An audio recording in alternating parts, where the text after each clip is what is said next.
Season 4, Episode 3. Welcome, everyone, to the Made in Spain podcast.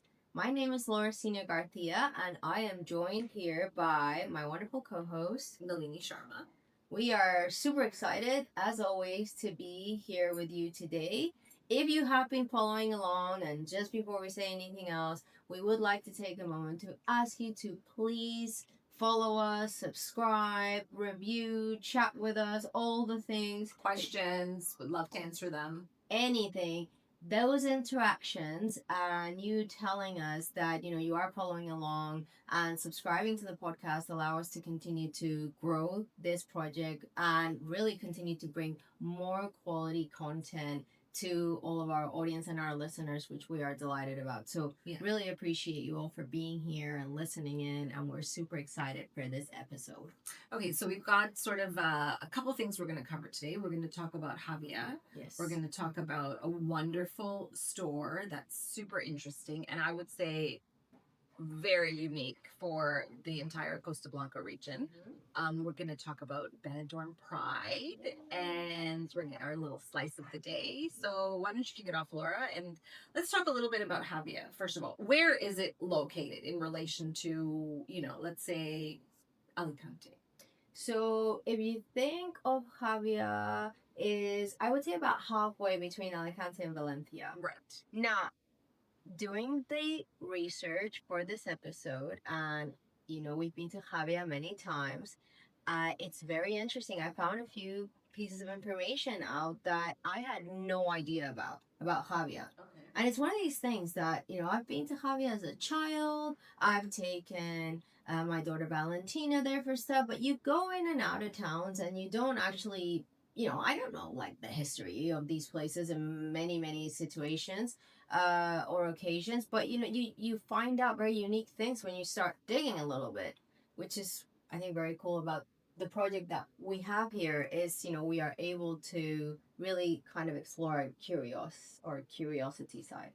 Okay, so tell me the interesting things that you found out, because I've been there many times. For anybody who is interested in going to Javea, if you're visiting here or you've never been, for example, the one thing that I think people should know is that when you see the sign, first of all, if you are driving, let's say from the Alicante side, if you miss that exit, it's not a good thing. It's not. I've done that. I've missed that exit.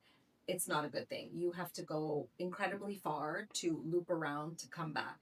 And Javea, what makes it, I think, a little special is that once you exit the highway, you still have a good, I would say, 20 minutes to get into the actual, thick of it, whether you're going to the old town or the beach area. So it's a good distance away from the highway. So just kind of factor that in. It's not like some of the other towns where you're going straight in. You just, you see Benidorm and you're like, whoop, I'm there. It's not like that. It's not as easy, but definitely a good one for the explorers for many different reasons. So Javea is spelled Javea, and I'm sure you can start hearing, when we do say towns or words in Spanish, we have that wonderful ja, Javea, and in Valenciano is Xàtiva, right, with an X. So again, in the local language, not dialect, because there's literature behind it. So it's a pretty interesting one. Okay, so some cool facts about Javea. Okay. It is the most eastern tip of Spain. It is the first point to see the sunrise in Spain. Really? Really? Wow. I did not know that. Me neither. So think about it. The famous tip, right? It is that first sunrise in Spain. Easternmost tip. Interesting. Javea. So I have to ask you something funny. Or in my head it's funny. When you were growing up, when you do like the northeast, southwest, did you ever have a kind of way to remember that? No. I was good at geography. I wasn't. And I'm not trying to make myself look blonde here. I still get lost when I walk out of a room in a hotel. Like every single time I turn the wrong way. And I think I had a very hard time remembering, like, northeast, south, and west. And this morning, when I was re-reviewing all our notes prepared for the episode, what came to mind is, as a child, I remember there was a kid in my class called Nathan, and for Okay. some reason, the way I remembered that was Nathan eats soup with wheat. Oh. It's just one of these things that came to mind. So, Javea is the most eastern point in Spain. So, they are the first ones to see the sunrise. So, I think that's kind of cool. Very interesting. Few more things that I think are very different. The first kind of signs of settlement from that area are more than 30,000 years old. Oh. So, that there are some very, very interesting caves to visit in the area. So, that would be a very much a recommendation if you're going to go to Javia. And I would say you're a little bit in shape. I wouldn't try and do this if it's your first time ever, but there are these kayak excursions that I have done before. I'm still trying to talk Nalini into do it, where you actually take a kayak and it's about 2 hours total. And the place, specific cave is called La Cova de la Granadella. Yes. And Yeah. it is gorgeous, Yeah, like it's really Blue pretty. Lagoon sort of gorgeous. So that's a little bit about the location, geography. It's like I said, there's signs of very, very early settlement. So I thought that was pretty interesting.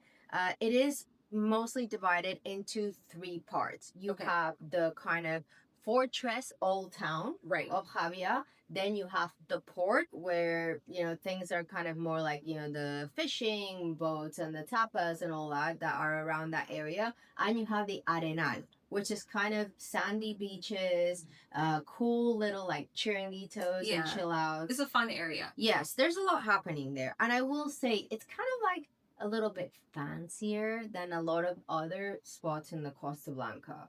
And I feel also that because you need to have an intent to go to Javea.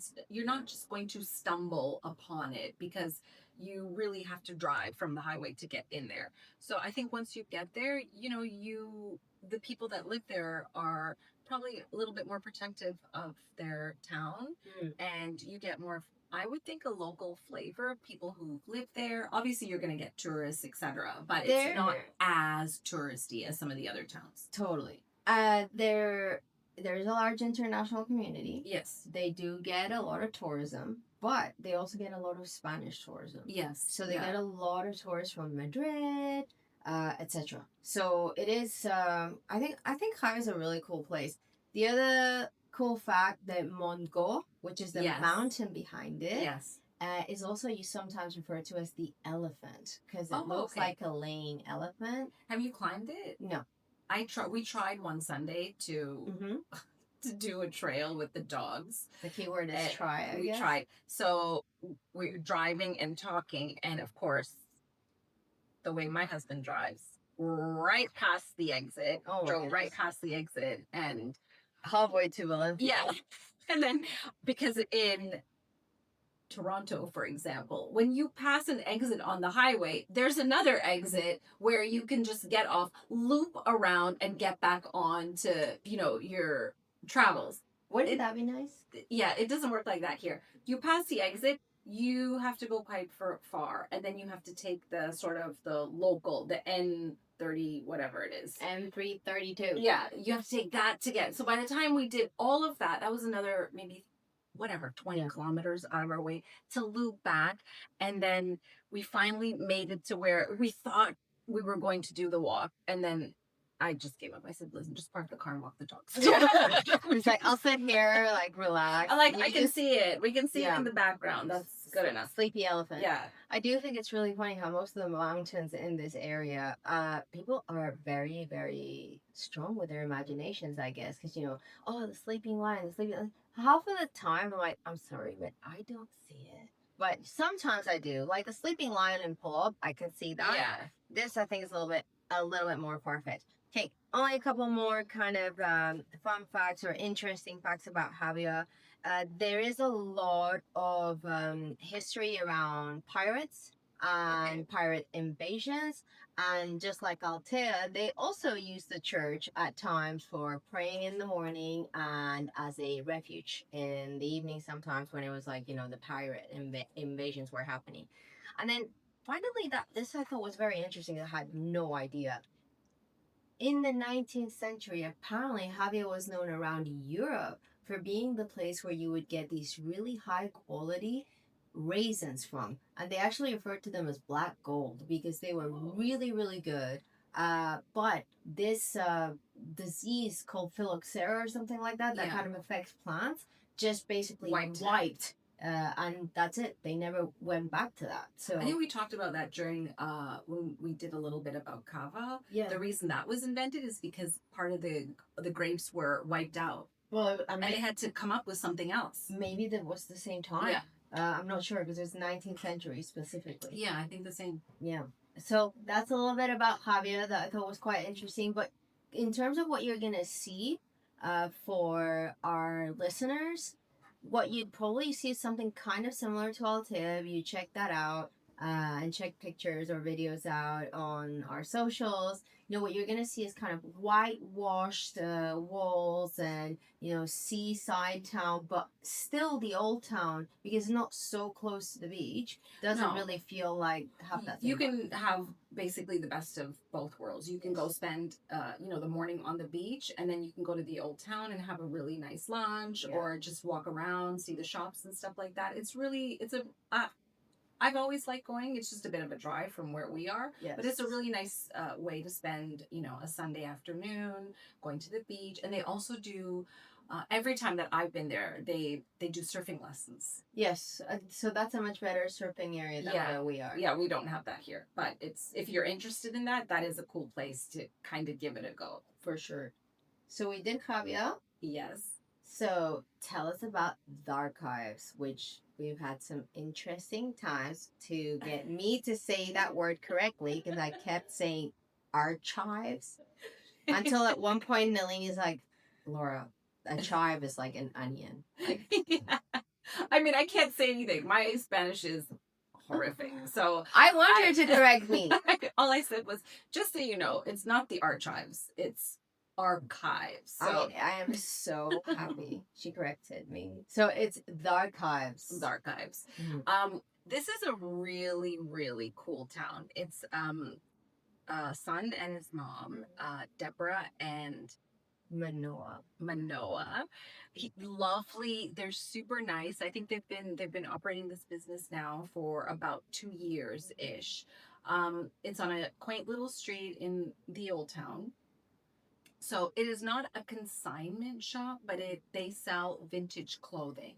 So you have everything from, maybe something that's a little bit middle. I mean, they have a few pieces from Zara and stuff like that. Yeah, that you can few buy. though. Yeah, few. few. But they have, higher end items. Yes, they do. And just very interesting pieces. And they're also, Manoa is he probably knows more about fashion than I don't know, most people. He's just so well versed in it.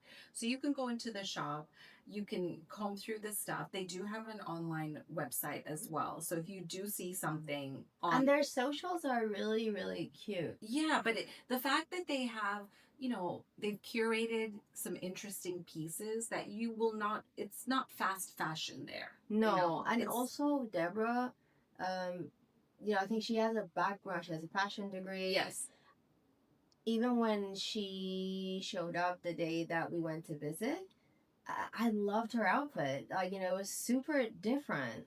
Super cute. And I would say Manoa is very honest as well. So if you try something on, he will tell you, yeah, that looks good, or help you find something else. I did have a dress to wear, but in the rush of, we purchased a few things while we were there. And I left it back by accident, but I will be returning to the store this week. One of the most unique things that they have, the service that they offer, and they've started it recently, it is a bag spa. And that sounds funny, but it is basically a spa, restoration, tender loving care from a professional. Deborah does the work for your high-end luxury bags. So let's say you buy something, or you have something, or you've inherited, maybe your grandma gives you, an old Fendi purse, and you think, oh, it's, okay, it's vintage. Thank you, Grandma. Right. But, it's a bit worn. They can refurbish it. And I mean, they're refurbishing it to a really high level, to the point that Deborah will hand paint. She orders the paints, Exact color. the exact match to, for the logos or anything that's come off. I mean, they can't work a miracle, Yeah. but they've shown us some stuff, the before and after. And for the price of the bag, let's say a bag, I mean, these bags are in the thousands. Yeah. Maybe you spend a few €100 to refurbish it, but now this bag has another 20 years or 30 years that you can use it. They also, I don't know if it's a specific service that they offer, but Manoa can authenticate a bag. Yes, I think basically he can authenticate a bag. Yes. You know, at one point I was even looking at what it takes to become an authenticator. I think that probably it comes from them wanting to absolutely ensure that the pieces that they have in the store are real. Are real, yeah. But you know, there are some people who, because you know, for example, Lily is like, where did you learn how to do this? Like industry trade secret. Yeah. You know, he's passionate about it, and I think that that's how you get really good at this kind of thing. That's how you get, you know, really great at, you know, knowing what is a fake bag versus a real bag, or being able to take care of someone's beloved handbag that, you know, it's been in their family for I don't know how many years. You have to have a passion around it. You know, you like the TLC that they put in, or the tender love and care that they put in, for example, to the bag spa service, I think is very unique. It's very unique, and I mean, she's doing it by hand. Yes. So they will. I took one of my bags, not a Louis Vuitton, a different brand, but it's a little, you know, kind of a little purse that I have, and I sort of stopped wearing it only because it has a little bit of damage on the corners, and they're so detailed. I mean, they will look at, you know, how to fix them. So I thought it was just cleaning, because the company that I bought the bag from is a Tiffany bag. I might as well just say it. It's a Tiffany bag. I went to Tiffany and asked them for a cleaner, a leather clean. You know, they say, "Oh, this will work." And I've tried cleaning that bag 100 times. It is not, and I like my things very tidy and clean. I know, you should see her closet. So I'm really picky about that. But Deborah says what they do is that they repaint. So they will clean it, but then they paint the edges, you know, so if you're wearing it across and your jeans scuff it, or just the edges get dirty, they actually take, and she will paint it by hand, the exact match. So currently my bag is in the spa. It's having a facial. It's having, Nalini's bag is having a full body service. But you know, for the cost of a bag that I would wear, and I love it, it's just, it gets dirty and you want it to look a little bit cleaner. And I've tried to use all kinds of things. It's not working. So I'm really excited to see the outcome of it. Yes. Now, Manoa, we sat outside the shop, and it was really interesting. So we're going to be posting quite a few videos on our socials. Yeah, there's a 3-part series coming out on the anatomy of an LB bag. When I say 3-part series, it'll be like 1 minute long. So, you know, if those of you who like that kind of stuff, look for our TikTok, look for our Instagram, which is the Made in Spain podcast. And you're going to see Manoa actually describing some of the things that Nalini is going to share with us now. Okay, Laura has a bag here. Should we take this bag out? Yes, go ahead. Okay. I will just here. So for those of you who are not watching this on YouTube, who are listening on Spotify or Apple Podcasts or all the wonderful places, this is coming out of a original Louis Vuitton bag, and actually it still has the tag on it. It's from a store. This one particular is from a store in Belgium called My New Old Bag.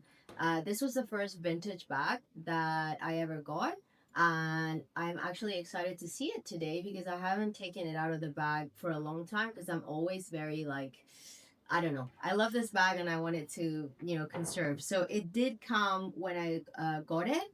It came with the, what do you call this bag?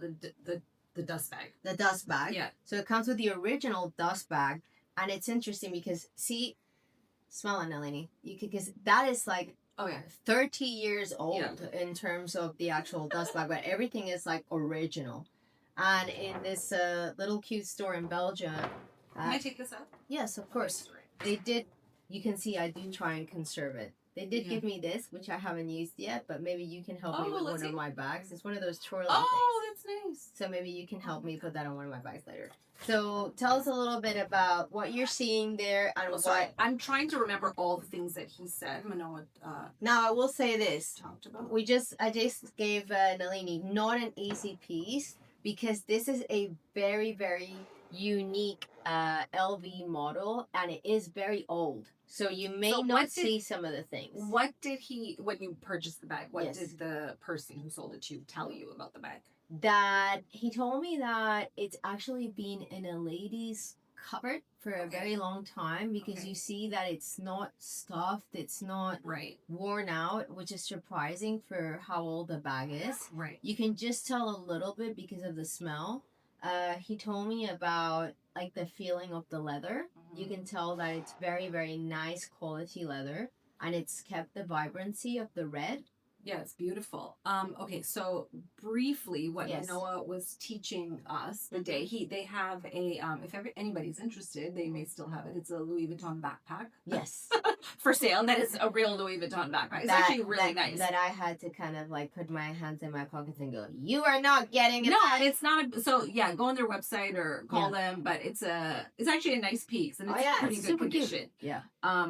So what he started to show me is that when you're trying to see, let's say, you go into a vintage store, and I mean, sometimes, we don't know. Sometimes the fakes are really, really, really good. Oh my goodness, the knockoffs sometimes are so good that even people who are like really good at telling them apart cannot authenticate. So you, first of all, just, buy from a reputable store that has a reputation and you know that they're not selling fakes, if there is such a thing. But anyway, you have at least you know they try the hardest. How's that? Right. So what he was teaching us is that you have to look at the stitching. So you have to check that the stitching is very tight and that, let's say on this here, for example, it is double stitched. See, that shows some first clue. And consistency as well, right? Consistent. So first clue that this is an authentic bag. So you've got double stitching on either side. Then this bag does not have a lot of hardware, but you would have to check that the hardware is, like all the it's joined together. Like it's not in like 4 or 5 little pieces, and where it's cheap. You can feel that it's cheap. So you have that. The stitching, like here, for example, goes all the way around. And one of the things that I found super interesting is that, so you have here the Louis Vuitton, you have to look at the actual stamp. Yes. And he really broke it down. So the registered, the trademark, the R that's in a circle, that has to be a capital. The L of Louis Vuitton, the L, like the bottom part of the L is a little bit short. The O, it is in a particular shape. It's not going to look like a 0. So the O has to look. So I have seen fakes that is the one thing you'll see is like when you look at the word, like maybe you think it doesn't look quite right. Something is signaling it. Yeah. And then you have the Paris is capitalized. And then when you have made in France, made in is in lowercase.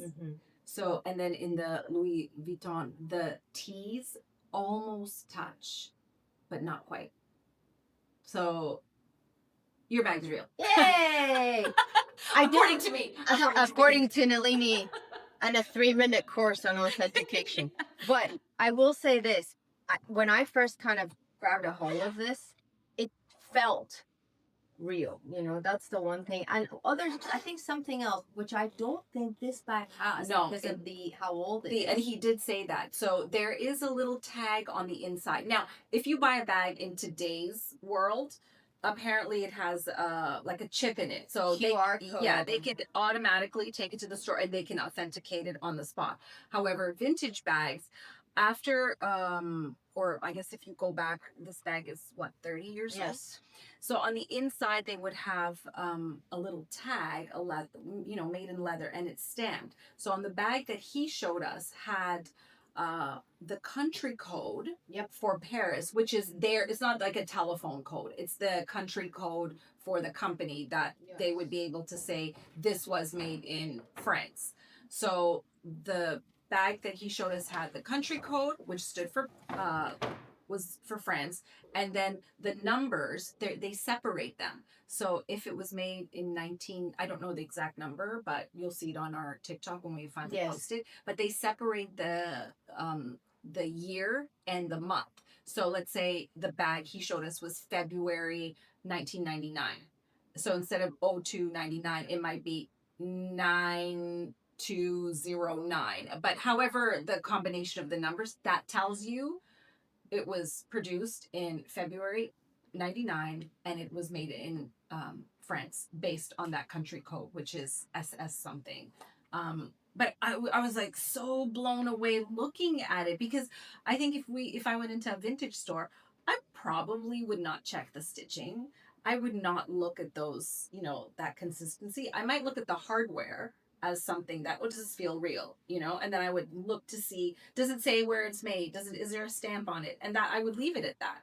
But now that you kind of have that, it's just a little bit of knowledge. It doesn't mean it's not going to be a fake necessarily, but the fact that in this little store, in this little street, in this in this old town, they have this wealth of knowledge. And I think that's one of the, it's just like, that's a fun part of doing this project, is that we learn so much and there's so much around us, but because I would say people here aren't so commercially driven, Right. sometimes their story is a little bit under the radar, and you kind of their story does not get told. No, and you have to discover it. Yeah. So they're a super nice duo, mom and son. He's very well versed in fashion, and I'm really excited to see the way my bag looks. The way your bag looks, and I'm hoping, again, shout out for Manoa and Deborah, that, their business continues to grow. And, I do like this idea of sustainability from the standpoint of think of all the pieces, so much history, so much cool stuff. Like, I tried on one of their Yves Saint Laurent dresses that was, that was a vintage piece. I think they said like the 60s or the 70s. It was in perfect condition. Yeah, and it's a little different. Yeah, today, so I'm wearing a dress from Tharchives today. Again, if you're seeing it on socials or on YouTube, from Marc Jacobs. It's super cute. The original price of this dress is 400 euros. Now, at Tharchives, given that it's being pre-loved by someone else, is 80 euros. Yeah. And you're wearing high quality. Like, this is like indestructible. Also, it's something different. It's not the fast fashion that you can just, and listen, I love fast fashion. It's not, I have nothing against I wore fast fashion. Shein to a wedding. Yes. It's just that sometimes it's nice to have that one little piece, or also know if you do have some pieces in your, collection that are in good condition, they would probably be very interested in adding to the stuff that they have. So not just as a shopper, but also something that, I'm a big believer in. If you stop wearing something, you haven't worn it for a few years, give it a second life, give it to someone else, sell it, make some money from it, whatever it is, but don't just let it sit in your closet. So that's a little bit about Javea and Tharchives. Yes. And we really do hope you'll like the series on socials. And, we can't wait. I'm sure we'll visit again. And we can't wait to the before and after. We've seen the before to see the after of Nalini's handbag. I'm super curious. I feel like I want a bag spaba for myself. Yeah. Okay. So today also, we wanted to talk about Benidorm Pride. Whee! So we just, that was the first week of September. Yes. And that Benidorm Pride is considered the closing Pride party for the European calendar, which it sounds kind of funny to say that, but I guess there is a Pride calendar and there are different events around not just Europe, but also the world. But the one that takes place in Benidorm, first week of September, that's kind of the closing summer party, let's say. So I have not been to it before. It's a week long. series of festivities, parties, events. I think that when we went to the La Tomatina, I heard some guys saying that like cheersing and saying, this is kickoff to our Pride celebration. So I think Yes. they were doing it before Going to Pride. going to the Pride the following week. Yes. Yeah, because that was the last Wednesday in August. Yes. And what did you think of it? So, first of all, I want to say something that I think is important to mention. Nalini and I are not a couple. We've said many times, our husbands were married, this and that. Sometimes I think that, like when you're doing this kind of work, and sometimes it's really funny when we're working with different photographers and they're like, look at each other. I'm like, no, it looks like we're doing a romantic shot or something. We're not a couple, okay? So, of course, we go and kind of explore Pride in Benidorm, and we show up for some reason, both of us dressed like we come from a rodeo. I was like wearing a cowboy hat, Nalini's wearing cowboy boots, and I could tell all these people are coming up to us like, "Oh, you're such a cute couple." I'm like, "No, we're not." But we're there for the podcast. That's absolutely fine. But so a few things. What did I think about it? I think that I'm not talking about Pride in general. I'm just talking about Pride in Benidorm. Yes. Which is a very specific. It is, yeah. Well, first Benidorm is specific. Benidorm is very specific. So you go Pride in Benidorm. I have sometimes heard it referred to. I didn't see it on their kind of advertising, but I've sometimes heard it referred to as mature Pride. Oh, okay. Heard. Right. I didn't hear that this year. And it may be something that's kind of come along from other years. Right. So this year was their 15th year. Yes. Yeah. This is a 15th. This year was the 15th year anniversary of Pride in Benidorm. And I think every year it gets bigger and better. They do like this massive show. That's the one that we went to on the last night. And by the way, it's free. So, it's like a bunch of different artists and tributes and drag shows and all kinds of stuff. And I was like, but it was very, very inclusive. And super, like, that's a big differentiation because we have not been to Pride, but we've seen Pride in other cities, and it wasn't. Well, I think it was very funny because you were, I think you were on the phone. Yes. So you were on the phone for something, and we were just waiting near the car park. Trying to find our photographer. That's what I was doing. Yeah, she was on the phone, and I was just standing there waiting, and these two old ladies came up to me, like, grandmas that live in Old Town, and they wanted to know where the parade route was, and I started laughing because I thought, I must look like a Pride mascot right now. Yes. Because of the cowboy boots, and she had the cowboy We looked hat. like, for some reason, we looked dressed up, even though that was not the intention. No, but it was, and then people kept asking us for directions or where's the parade. I guess around the corner. I don't know. Well, next year we're gonna wear a T-shirt, Pride Volunteer. But I would say that the part of the parade that we sort of saw it as it came around the corner near the town hall before it ended at the where the concert took place. It was just really fun. You had families, you had pretty much everybody there. Just music, DJs, bubbles. There wasn't a lot of things that I would say, oh my goodness, you could never take your kid there. There were a bunch of people with their kids. There were grandparents with their grandkids. There were people having fun with as much tension as there is in the world right now about a lot of things. Yeah. It was nice to go to something where it wasn't a polarizing event. It was more about being happy and about celebrating, yourself and celebrating freedom.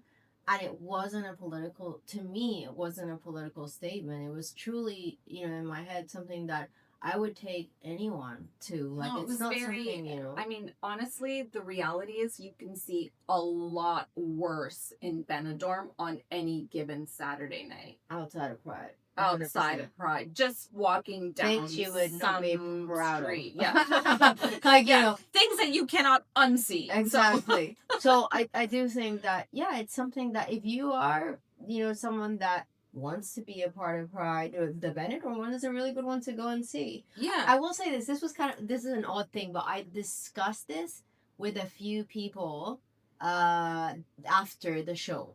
The show itself I thought was really interesting. we had to leave before it kind of got to some of the main acts that Yeah. included Locomia, Right. which is a very, very famous band that used to be all kind of the thing to go watch and stuff in Ibiza in the 80s. I don't know if it was just like a one member of the band that was remaining, but they've got a documentary on Netflix and everything, so it's a pretty big band.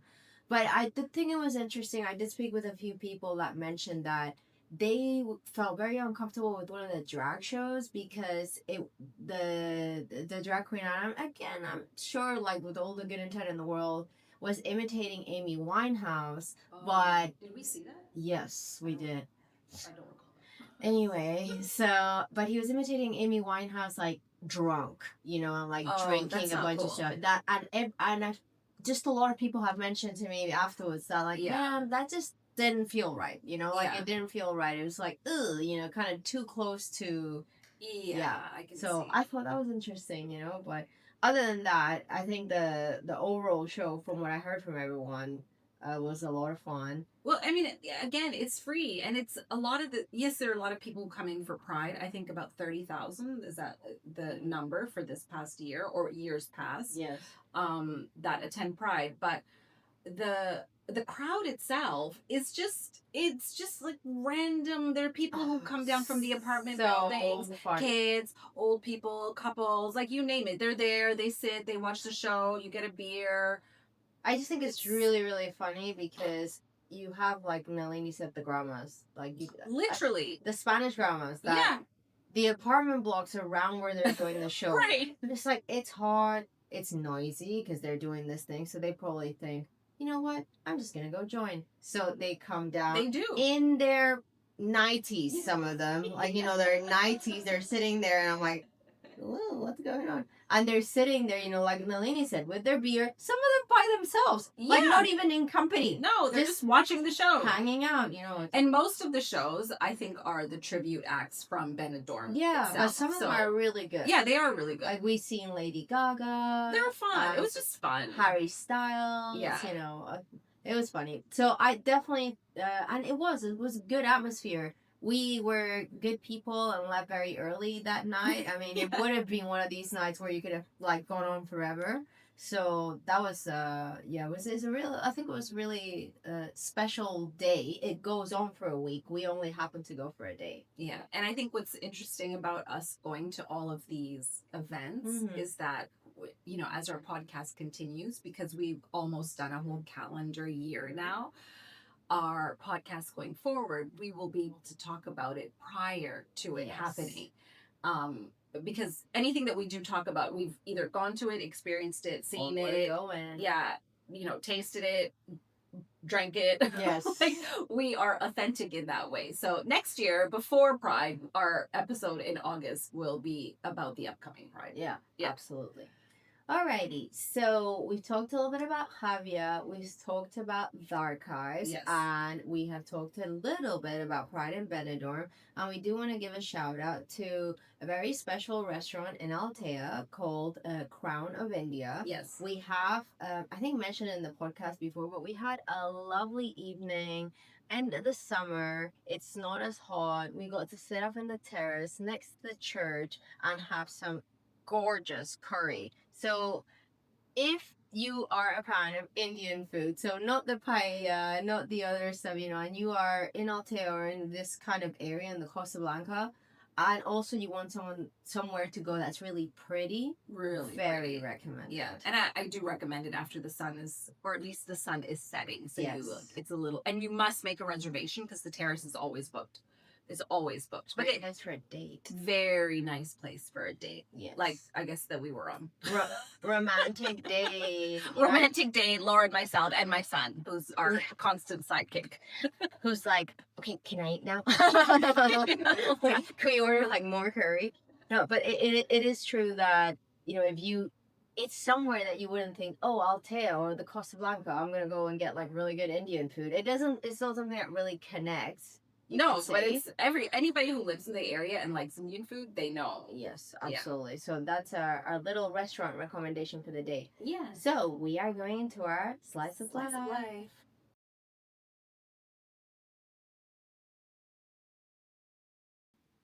Slice of life. Slice of life. Okay, what are we?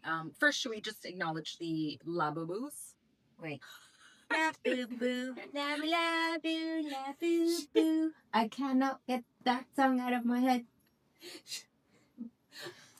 Sorry. Okay, so this is disturbing. Okay, I have to admit, I'm a 40-year-old woman that has like an obsession with these little things that I shouldn't have. I know it's stupid. I know it's a fad.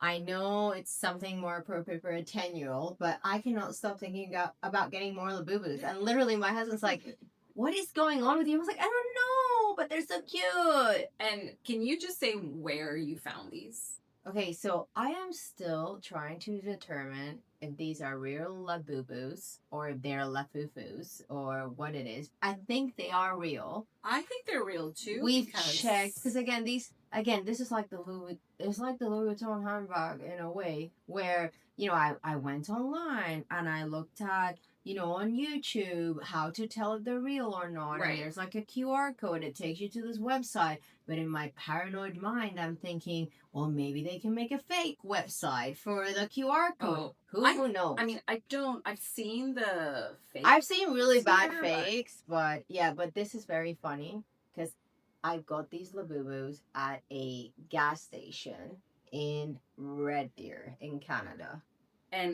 But did you ask why they were selling Labubus at a gas station?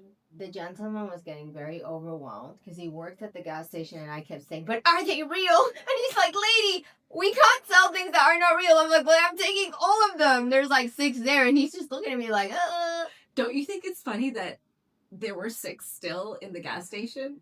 Well, the thing is that I went back the following day and got another 5. So I got 4 the first day. Right. And then I got 5 the following day because then, I wanted to give one to my sister-in-law. Oh, okay. Etc. So I got a few for like other people. Okay.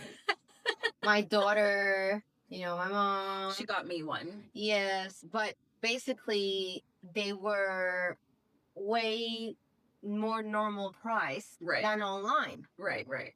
But I'm like, okay, are these like real? I think they are. I think they're real. But they are so cute. Yeah. And it is super strange how it is a massive fad.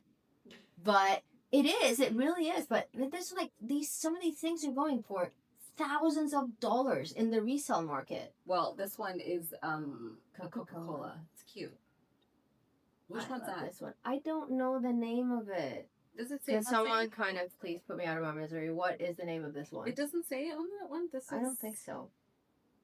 This name is Cocolette. Cocolette. The monsters. The one you got me is lychee. Yes. Yeah. Lychee. So anyway, Labubus. It is pretty interesting and it is crazy. If you go on TikTok, it's like a whole rabbit hole that you don't want to go down, including the fact that there is now a Labubu theme park. Oh, wow. And they play the Labubu song all day long. It is crazy. It's kind of like the new version of Teletubbies.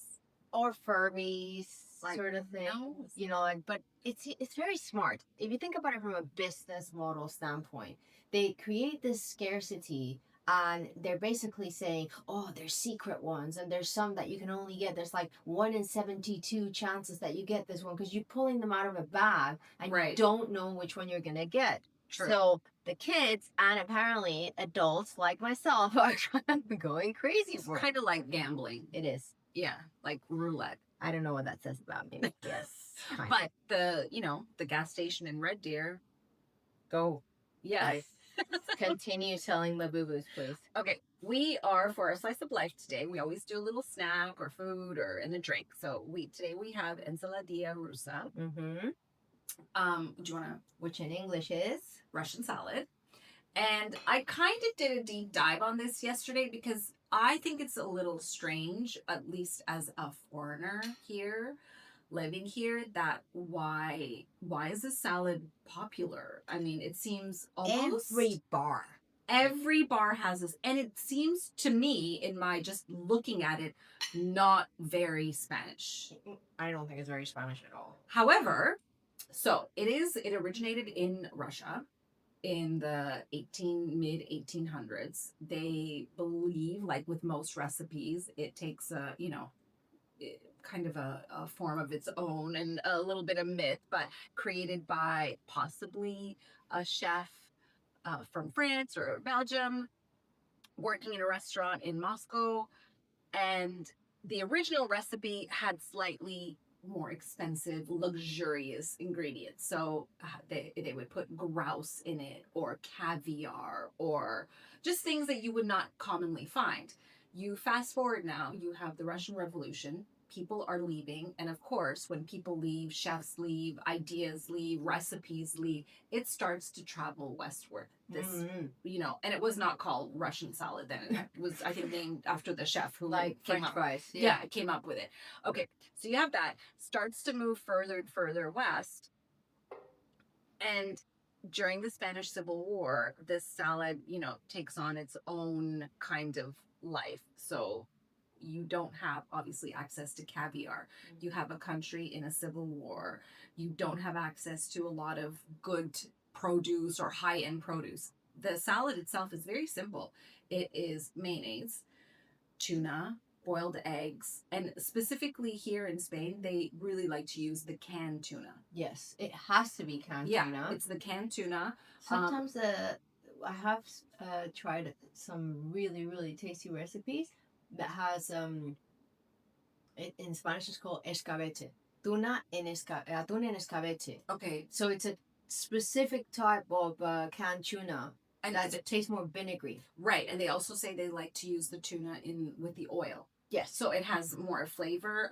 You have carrots, you have maybe some green peas. But usually the carrots and all that, it is like a mixed pickle. Right, yeah. So it's very simple ingredients, but again, the history of it is that it started off as like a fancier recipe with caviar and crayfish. Yeah, all this kind of stuff. And then it starts to move west. You have war, you don't have access to food. This is nutritious, it's filling, it's inexpensive, and it just takes on its own life. Yep. Almost, I would say every bar that you go into has their version of it. Yeah, 100%. Every bar. You can go from the highest to the lowest, and it's there. Do you know where mayonnaise comes from? Like the origin of mayonnaise? I would say if it doesn't come from Belgium, I'm going to be really surprised because I've spent a lot of time in Belgium and I've never seen a country love a sauce so much or a condiment as the Belgians like mayonnaise. Really? Oh my goodness. Okay, so my research says it's Spanish. No. Mm-hmm. What? Mm-hmm. From the port of Mahon. Oh my goodness. In Minorca. What? Sister island to Majorca. Okay, so I meant that comment about Belgium. Like, really? 10 minutes of ads, 3 of them are mayonnaise adverts. Like, I've never seen anything like it. I would have sworn it was like, it's about Disney. I'm sorry, I'm eating. Can you just say what you would normally eat? The ensaladilla with. So the ensaladilla, you normally eat with these like crostini bread. What I think is super interesting as when I first moved here is that you see the salad pretty much in every bar all over the place. But I had no idea. I really didn't understand the popularity of mayonnaise here. And this whole idea, the story goes, is that the British had occupied the island of Minorca in the mid 1700s. There was a battle. The French won the island, occupied it. So as in a celebration, the whoever's in charge, wants a celebratory meal, and the chef wants to make this creamy white sauce to go with the meal. They don't have ingredients, so they like a béarnaise almost. Supposedly, like a creamy white sauce, that you would typically find maybe in French cuisine. The French say is that they invented it there, but the what do you call people from Minorca? Menorquins? I don't know. Mallorquin. Menorquin. Mallorquin, Menorquin. Yeah. They say no. They stole the recipe. That it was their recipe, and that they stole it, and that they eventually left the island. But food historians say that prior to the 1700s, mayonnaise was nowhere to be found in old recipe books or historical references. It wasn't until much later that it became popular in French cuisine. Ew. Dun dun dun. Is mayonnaise The wars of the mayo. Kind of I sounds mean- like the wars of the paella. And by the way, some people put mayo in their paella. Don't That is even not start. uncommon. Okay. It's Well, you know what? aioli or mayo, like it's not uncommon, and a squeeze of lemon. Well, listen, you can't even get upset with that because if, you know, people from Menorca say it was invented there. It was their sauce that the French took and popularized. Interesting, right? Weigh in, weigh in. Where is mayo from? France or Spain? But just think about it. Mayonnaise is very common here. Oh, it's extremely common. Right. I actually think you can order mayonnaise as a condiment in McDonald's. Like even like you can order little packs. Oh, yeah, absolutely. Okay, what are we drinking? We are drinking very cheap Tinto de Verano. You know, we're going on about La Boo-Boos and Yeah. vintage LBs, and then we bring out the Tinto de Verano from Don Simon. Okay, I don't know the history of Don Simon. I don't know the actual history of the brand, but okay, let's taste it. Okay, First. let's taste it. This Chin is chin. Salud. Salud. We did not make this. This is from This is plastic. pre-made Yeah. Tinto de Verano. It tastes like soda. Tastes like vinegar and soda. Okay, Yeah, it tastes like a soda. please hand me the Oh, this one. carton of milk. Okay, so Nalini, Right. this is the Don Simon, and again, we are not sponsored by Don Simon. Probably never will be after this episode. But Don Simon is basically a very affordable. Yes. It's a nice way to say it, right? Okay. Affordable. How much is that? I've never purchased this. I would suspect you would have never purchased this. How much do you think it is? I'm gonna say It's a liter of red wine. €2. It's a euro 55. Based on this morning. And you went to a pricey grocery store. I went too. to a pricey grocery store. So it could possibly be less. I think growing up I've seen this. I remember seeing this in pesetas. So Right. way back when, before the euro. But this is basically very cheap red wine. I'm not saying it's bad. I am not going to ever recommend anyone to have the. To me, you know what Don Simon is good for? If you're gonna mix it with other stuff. Right. It's a young kind of. Jeez, Louise, 1890. 5 generations have gone into this milk carton of wine. So, But it's funny because there's a song. There's actually a song dedicated to oh, this. and it's so funny because these guys are actually from the islands. I think they're either from Menorca or from Mallorca. Okay. Yes. I can't say the name of the group because it includes a very, very foul word Okay. in the name. But the actual song is called Don Simon. Right. And it's basically a kind of ode to the fact that, you know, if you don't have money and you want to kind of get happy, you Yeah. can actually, like, you know, drink Don Simon because it's so cheap. You know, it's like a euro or something. When I tell people sometimes wine is less expensive than Water. it is actually true. But this is interesting and probably You're absolutely right. €1.55 for a liter. If you buy a liter of Fiji water or Evian, it's way more expensive than that. this says it's 125 years of history, Laura. It's 125 years of history that I'm not sure have resulted in a high quality wine. But According to this side of the carton, it says it is the best-selling Spanish wine in the world. booyah.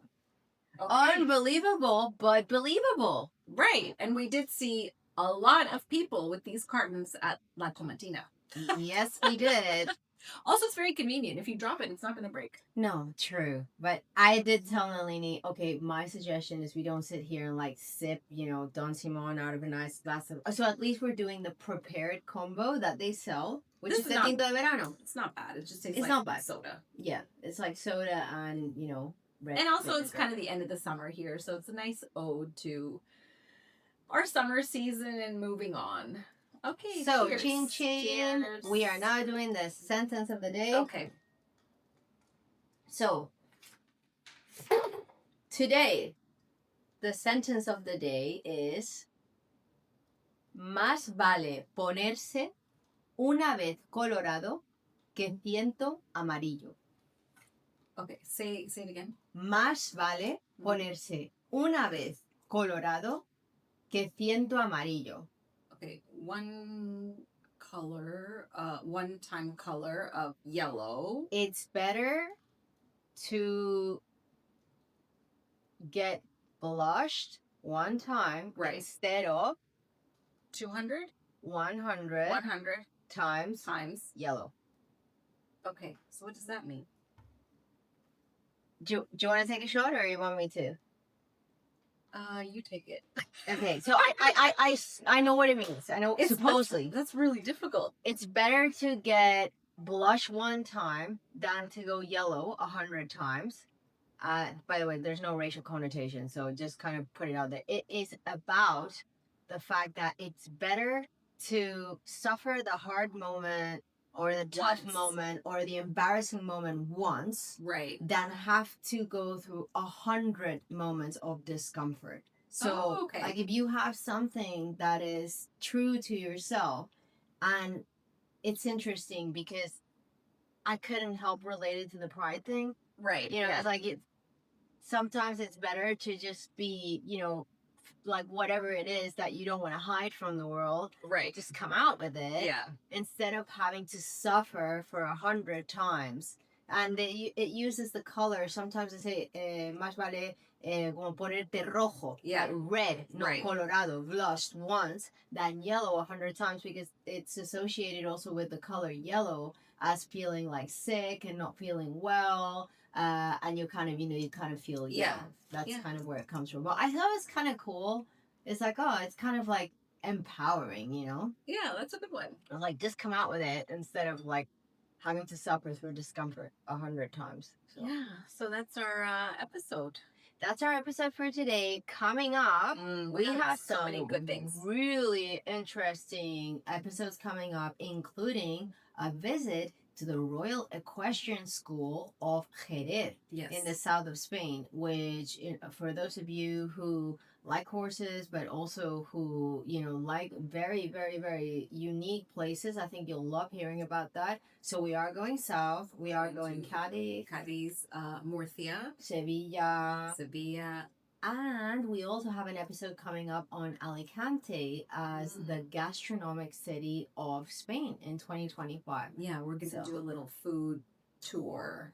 Yeah. So we're looking forward to that. So we get to eat and tell you about it. Yeah. So please don't forget, as mentioned, to subscribe, follow, leave us your comments. We are going towards the south for this next few episodes and for the beginning of the next season. But if you want us to explore a particular city or a particular monument, museum, something specific, please let us know. Let us know. Drop us a line. Yeah. Thanks for listening. Bye for now. Bye.